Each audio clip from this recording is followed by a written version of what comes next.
The Karnataka state government has put the onus on BCCI, or the Board of Control for Cricket in India, to fix the responsibility for the Bengaluru stampede that resulted in the death of 11 people.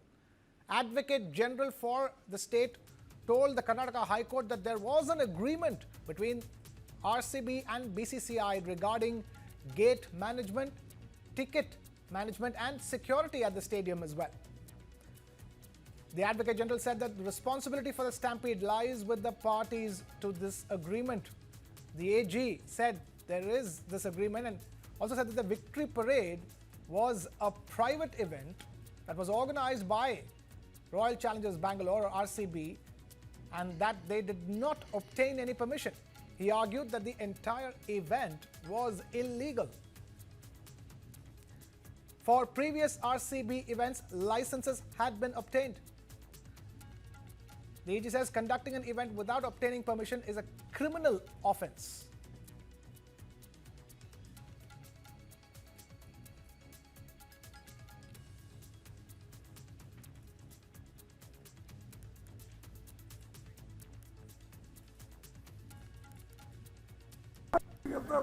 courtesy call DCM chief minister ಬಂದು ಮೂರ್ನಾಲ್ಕು ವಿಷಯಗಳನ್ನು ನಾವು ಪ್ರಸ್ತಾಪ ಮಾಡಿದ್ದೇವೆ. ಇಲ್ಲಿ stampede ಆಗಿದ್ದು, ಆಮೇಲೆ cost census ಮತ್ತು ಬೇರೆ ಬೇರೆ ವಿಚಾರಗಳನ್ನು ಆಡಳಿತಕ್ಕೆ ಸಂಬಂಧಪಟ್ಟಂಥದ್ದನ್ನು ಮಾಹಿತಿ ನಾನು ರಾಹುಲ್ ಗಾಂಧಿ ಅವರು ಮುಂದೆ ತಗೊಂಡೇವೆ. ಸೊ ನ್ಯಾಚುರಲಿ ಅದು ನಮ್ಮ ಇಂಟರ್ನಲ್ ಪಾರ್ಟಿ ಕನ್ಸಂಪ್ಷನ್ಗೋಸ್ಕರ ಆ ಮಾಹಿತಿಯನ್ನು ಪಡೆದು ಕೆಲವು ಸೂಕ್ಷ್ಮವಾಗಿ ಅವ್ರಿಗೆ ತಿಳಿದ್ದೇವೆ. ಇಂಥವು ಕೆಲವು ಘಟನೆಗಳನ್ನು ನಡಿಬಾರ್ದಿತ್ತು. ಪಾಪ ಕುಟುಂಬಗಳಿಗೆ ನಾವು ಅವ್ರ ಬೆನ್ನಿಗೆ ನಾವು ನಿಲ್ಲಬೇಕು, ಸಹಾಯ ಮಾಡಬೇಕು ಅಂತಕ್ಕಂಥ ಮಾತು ರಾಹುಲ್ ಗಾಂಧಿ ಹೇಳಿದ್ರು, ನಾವು ಕೂಡ ಹೇಳಿದೆವು. ಸೊ ಅದು ನಡೀತದೆ. I am just a member of the Karnataka Cricket Association from my younger days, that's all. I don't have time. Though I had offers to be a part of the management, I have not gone to any this one. I don't have time for my own education institution. I have resigned and left it to my other family members to take care of it. Why I need RCB? Even I don't drink Royal Challenge also. And now we have our correspondent Mohammad Wajiullah joining us live from Bengaluru with the latest. Waji, talk to us. Congress Party President Mallikarjun Kharge calling it an accident, and the Karnataka government at the same time putting the onus on the BCCI and RCB, saying the fact that it was an agreement between them and that the event was actually illegal. Well, firstly, Mallikarjun Kharge is not the only one who's called this entire incident an accident. We've heard the DCM and the Chief Minister who categorically called it an unfortunate accident that should not have happened and which resulted in the loss of 11 people. But what the Mallikarjun Kharge eventually means is that that the accident that took place on that particular, the incident that, and the chaos and the stampede that took place was a part of an accident because we've seen how yesterday both Chief Minister and the Deputy Chief Minister were there in Delhi. They apprised the High Command about the entire event. And Mallikarjun Kharge also goes on to say that how we did not politicize the Kumbh Mela or the COVID-19, that this should also not be publicized in a wrong way. Also, he also goes on to say that when it comes to the resignation, we heard the similar line from Siddaramaiah also, if others resign, we will also resign. So all these things is something that Mallikarjun Kharge reiterated, but him saying that it's an accident is something we've heard other leaders also express this statement. Right, fair enough.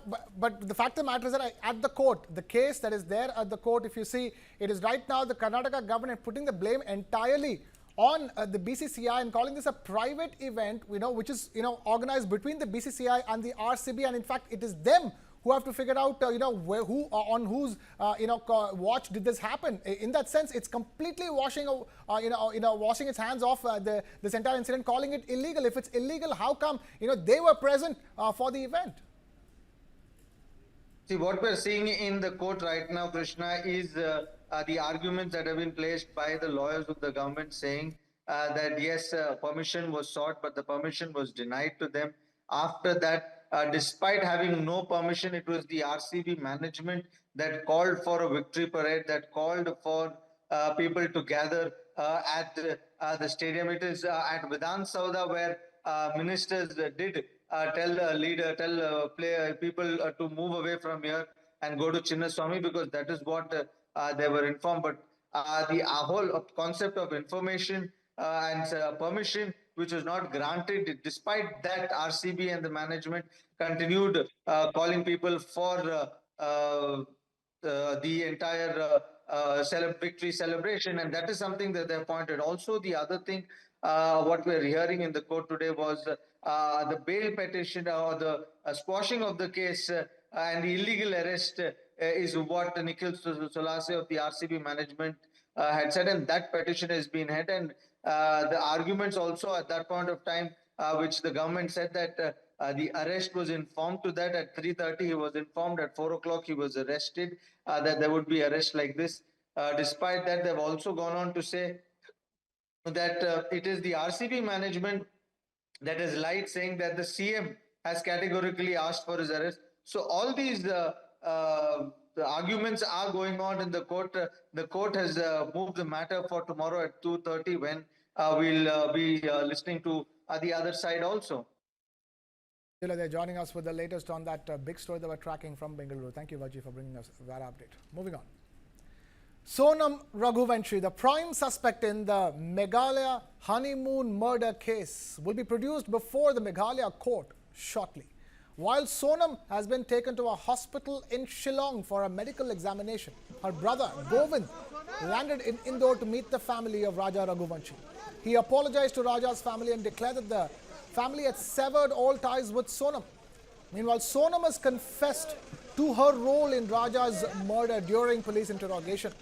Although confessions made to the police officers are not admissible in court, for any such statement to hold evidentiary value, it must be recorded before a magistrate.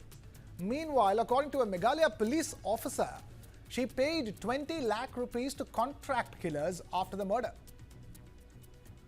Again, Vipin Raghuvanshi, Raja's elder brother, has told the press that Sonam had confided in her mother about her relationship with Raj Kushwaha, the man now accused of plotting Raja's murder with her. But Sonam's family refused to accept the relationship, insisting that her marriage must happen within their community. Sonam is alleged to have told her mother that she will marry Raja, but everyone will have to bear with the consequences. As details continue to emerge, police say that Sonam plotted Raja's murder just 3 days after their wedding on the 10th of May in Indore. Now here's a rough timeline of events as shared by a senior Shillong police official. On the 21st of May, the couple reached Meghalaya for their honeymoon. A day later, 3 contract killers arrived in Shillong. Raja Raghuvanshi's body was discovered on the 2nd of June in a gorge in East Khasi Hills district. Initially reported missing, Sonam vanished after the alleged murder. Suspicion quickly fell on her, and by the 7th of June, Meghalaya police launched Operation Honeymoon to track her down. Sources revealed that Sonam was present at the crime scene and instructed the contract killers to hit him. A CCTV footage shows her speaking to the accused hitman around 10 kilometers from where Raja was killed. The murder weapon was reportedly bought near Guwahati railway station. Following the murder, Sonam fled to Indore via Siliguri on the 25th of May. There she reunited with her alleged lover, Raj Kushwaha, and stayed in a rented accommodation. The couple later travelled to Ghazipur in Uttar Pradesh via Varanasi. Sonam was detained at a roadside dhaba in Ghazipur on the 10th of June after being on the run for days. The police also recovered crucial forensic evidence from the crime scene, including a blood-stained raincoat belonging to Sonam, which she had reportedly handed to one of the killers. A mobile screen and a jacket belonging to another accused have also been recovered. इन्होंने बहुत मेघालय को बदनाम करा है, बहुत बदनाम करा है। जबकि वो तो नहीं अंडरग्राउंड काम कर रहे थे, किराए के मकान में। रातों रात वो क्या दिन में सफ़र नहीं करती, रात में सफ़र करती थी ये, कि दिन में कोई पहचान लेगा। बहुत अच्छा काम किया। मैं तो मेघालय का जो बदनाम करा था, माफ़ी चाहता हूँ मैं। बहुत अच्छे। आप माफी मांग रहे हैं? हाँ, क्यों? बदनाम वो लड़का ला कर रहे ना। आप नहीं, मैं तो, मुझे तो मेरा बच्चा तो पहले लाश है ही, मगर ढूंढते निकाला। वो तो आज भी कह रहे हैं मेघालय, वो एक ही स्टूडेंट की है, सीबीआई चाहिए, सीबीआई चाहिए। क्या करें सीबीआई के? मेरा बच्चा तो मरा वाला दिया, तेरी छोरी आज जिंदा है। वो तो इसके भी वो केस बंद हो जाएगा, फिर वो शादी करेगी उससे ही। आप क्या मांग करते हैं कि इस चीज़ इनको को? तो आप पिता हैं एक, इनको तो फांसी की सजा पहले तो पूरी इंक्वायरी अभी होगी, इसमें और भी पकड़ाएंगे।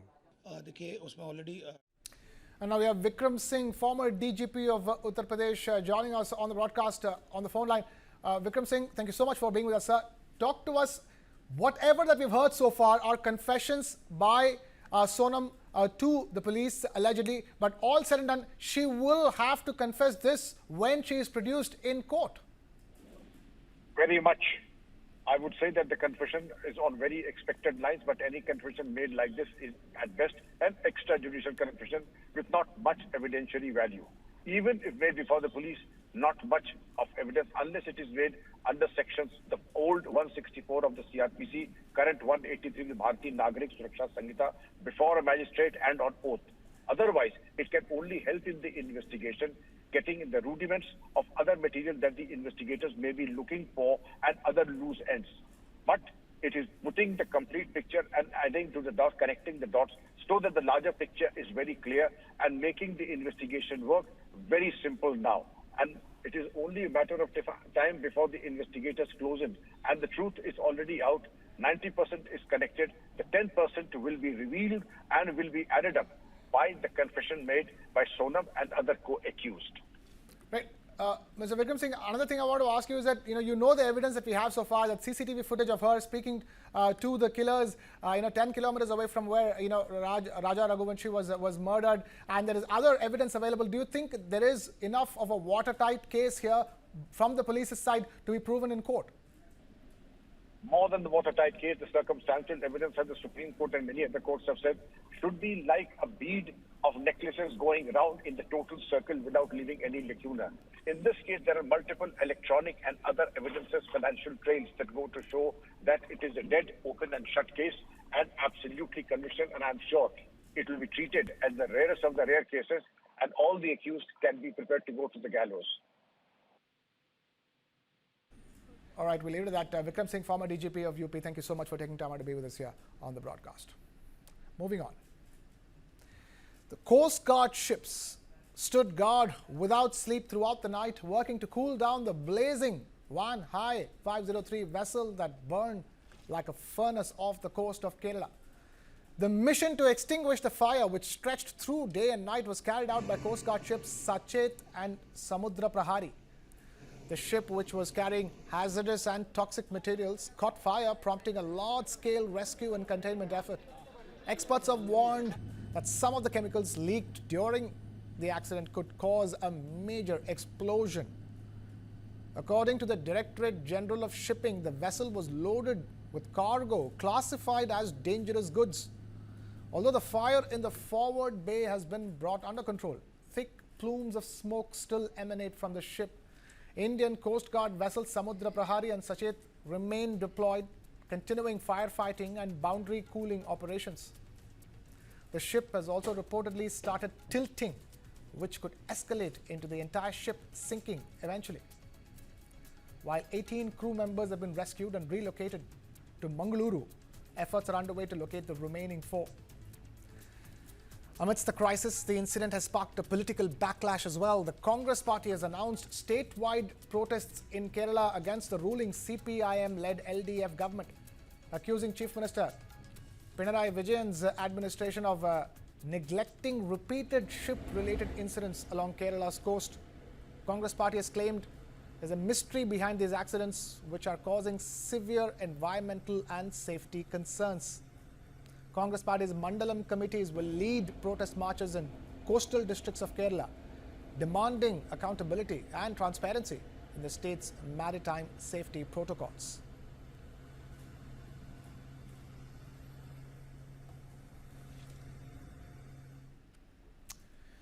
Communal tension flared up in the Rabindranagar area of Bhuj, located in South 24 Parganas in West Bengal after a dispute broke out between two communities over the installation of a Tulsi Mandap near a temple.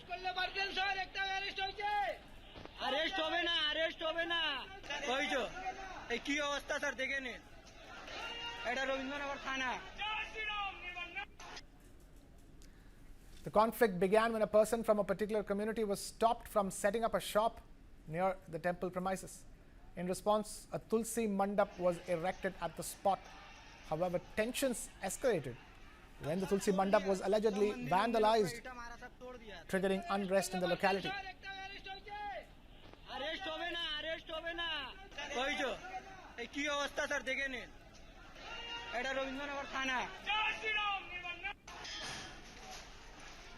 Rapid action force was swiftly deployed in the area to bring the situation under control.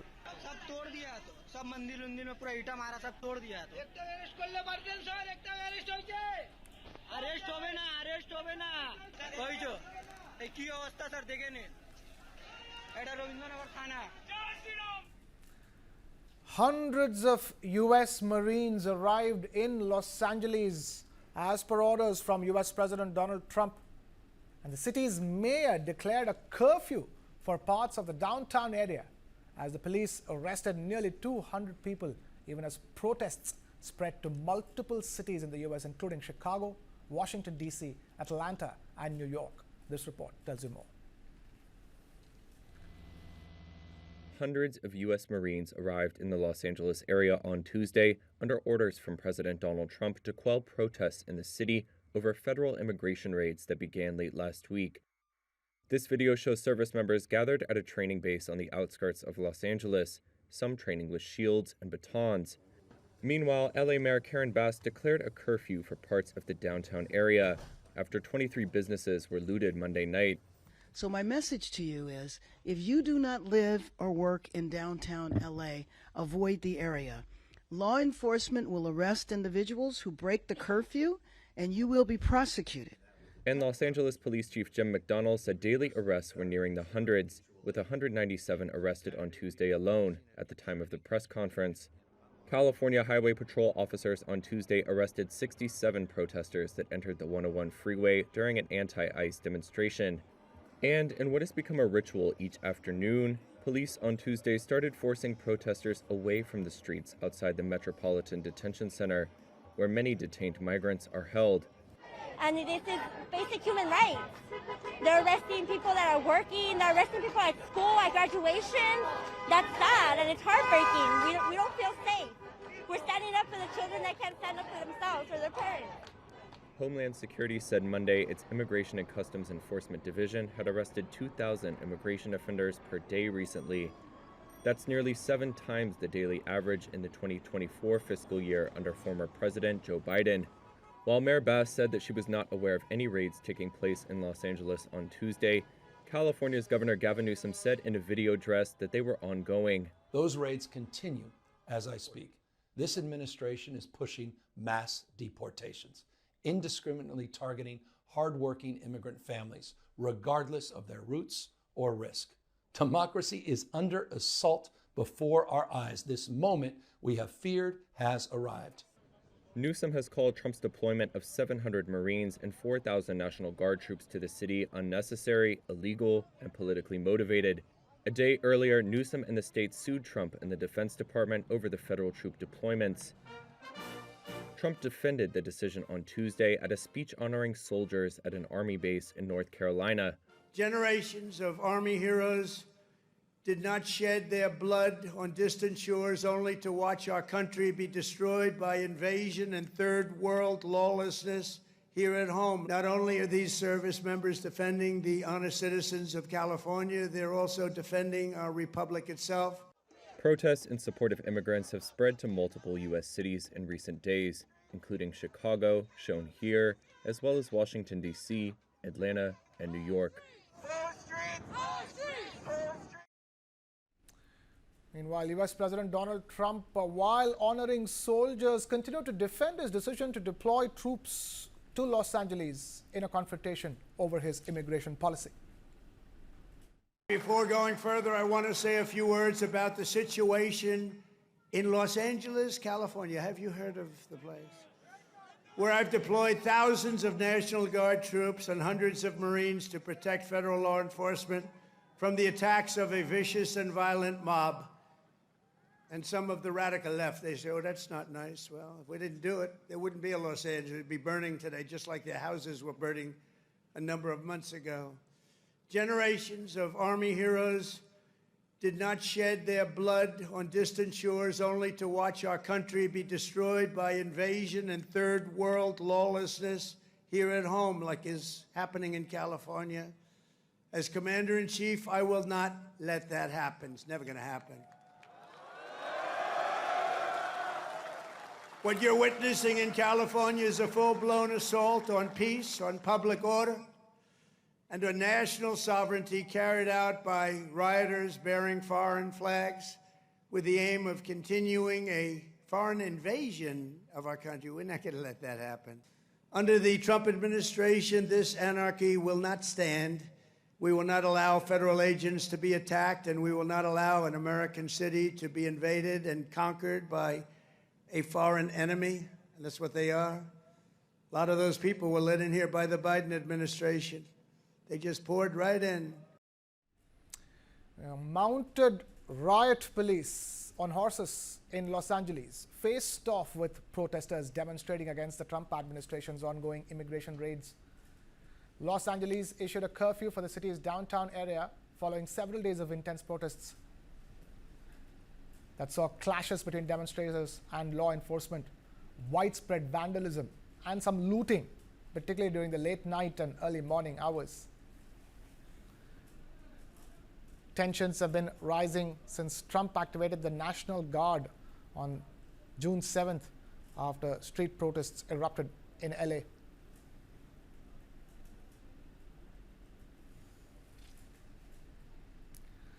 Dozens of protesters demonstrating against the Trump administration's immigration raids thronged the streets of LA despite the imposition of a new curfew for parts of the city's downtown area.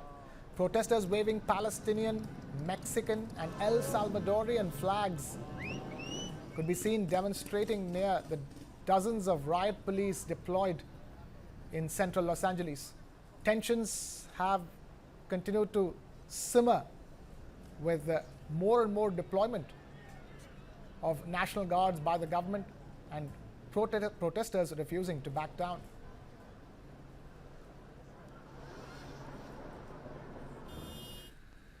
Now, after 2 days of high-stakes negotiations in London, the US and China have reached a tentative trade framework, marking a pivotal moment in easing ongoing economic tensions between the world's two largest economies. Washington and Beijing have agreed in principle on the framework for implementing the consensus reached by the two heads of state, Donald Trump and Xi Jinping, during their phone conversation on the 5th of June and at the separate Geneva talks last month. This report tells you more.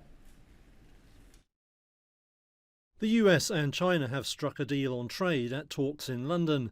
Commerce Secretary Howard Lutnick spoke to the media in the early hours of Wednesday after 2 days of intense negotiations. He said the deal fleshed out a provisional agreement reached last month in Geneva. So the idea is we're going to go back and speak to President Trump and make sure he approves it. They're going to go back and speak to President Xi and make sure he approves it. And if that is approved, we will then implement the framework that we have worked hard over these last 2 days. Lutnick said the new agreement put meat on the bones of the Geneva deal that had faltered over China's curbs on the export of critical rare earth minerals. Now Lutnick says those restrictions will be removed as a fundamental part of the new framework. He said that some recent US export restrictions would also be lifted. Chinese Vice Commerce Minister Li Chenggang also spoke to reporters. He confirmed that agreement had been reached and said both sides would now report back to national leaders. Markets gave the news a cautious welcome, with Asian stocks posting modest gains in Wednesday trade. Some analysts told Reuters they were waiting to see details of the deal before making a judgment. We have reached a framework to implement the Geneva Consensus and the call between the two presidents, right? So that was on June 5th. So we've combined those two. We've reached a framework for implementation. Now the process will be, we're both going to go back